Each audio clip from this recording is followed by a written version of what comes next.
Up TikTok, so here's this game review of a game I played today. I had a 90.4% accuracy. This ended up being a draw. I played like at 2300 and so did my opponent. It was a pretty cool game, not too long, so let's get into it. D4, knight f6, and then I go bishop to f4. After that, they move d5. I go e3, not d3. They go c5. All book moves here. We both know our theory, except I don't know the best move here would be knight f3. I didn't do that just because of knight to h5, but I assume the computer does not think that's bad to trade the knight for the bishop there. Nonetheless, they go queen to b6 after my move bishop d3. I go queen c2, trying to protect the pawn. They push the pawn forward, and they move their bishop here. I don't know why this is brilliant. This is not brilliant. Well, the computer obviously knows better than I. But this is not brilliant. This is a pretty common trick. You can't take the bishop because of queen capture b2 afterwards, so I don't think it's pretty basic, but it was the best move available. I drive my queen back to c1, and they go e6. Now I go h3, h6, knight to f3, and a5. Now a5 I thought was wrong. It was wrong, but it's not like a ridiculous amount wrong. And I go knight to d2 after, looking to push b3, but they stopped me. Now I still could have pushed b3. I went over this before this video. I could have pushed b3 still. The reason I did not push it was simply that I did not calculate correctly. I thought I would lose a pawn somehow, but looking at it, this is obviously not losing. Gotta get better at that. No excuse that it's blitz. I need to be able to see that quicker.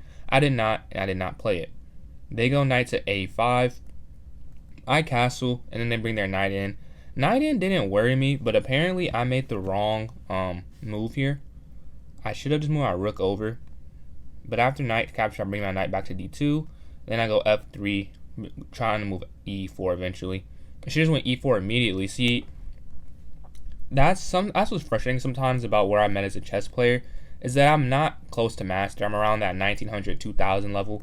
So I can see the right ideas, but it may be in the wrong order, or I second guess myself, and it sucks because I was trying to go e4, but I was like, all right, I need a prep move, but e4 was the right idea immediately. They move their bishop there, I trade, and then the e4 that I want, but it's not as good anymore. And I'm still in a losing position by the eval bar. I don't know if I'm showing it in this video, but I'm minus 0.27 right now. After all of that, they castle kingside.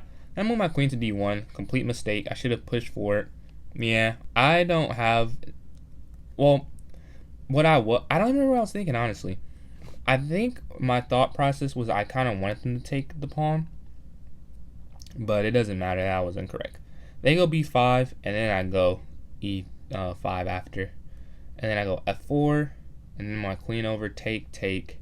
I should have taken back. That's interesting. I should have moved my queen there. Oh, wow, yeah, that actually does make more sense. Because a reason I didn't love my move, because I know it was like a mistake like this, but I wanted my rook to take back because my rooks weren't connected. But I didn't see, yeah, this is a great move. This is, I think it was called Zugzwang. I'm attacking the bishop first, so now you have to move it. Then I can take the pawn, and then I have to capture back with my rook. So it would have been a better position, yeah. I did not see that, however. I go queen to g3, bishop to e2 after they move their queen over. Now I attack the rook. Now this says I'm winning, and I think I told it's a draw in this game. I don't see how I am winning. Well, it's barely, but I queen trade first, should have taken move the queen out the way. The reason I didn't do this is because of queen to c2. That really scared me, so I just tried to get the pieces off the board. And I was feeling defensive this whole game, as you can see, like they are on the initiative, so I just wanted to remove all the attackers, and I wanted them to go knight to b3, which they do eventually. Take, and then it's just a draw. Like, there was a slight chance one of us messes up here. I considered bringing my knight to f3, but ultimately I decided it wasn't worth it. Because, on the off chance I do break through, the light square bishop would just sack itself when I got to h7. And then I don't know what happens with that b2 square, because they can rearrange. They can go knight to c1, knight d3. Now, obviously, I see it, so I probably did something to stop it when I was playing the game. But it was a lot of complications, in my opinion. Or not. It was a lot of ways it could go wrong in my way. And I didn't see enough ways to go right. So I traded the knights, and that's a draw agreement. And here I offered a draw, and they accepted it just because there's no way we can win. It's not even like a maybe. There's no way for the kings to move forward. And because of that, we accepted the draw. But yeah, thanks for watching this video, and have a great day.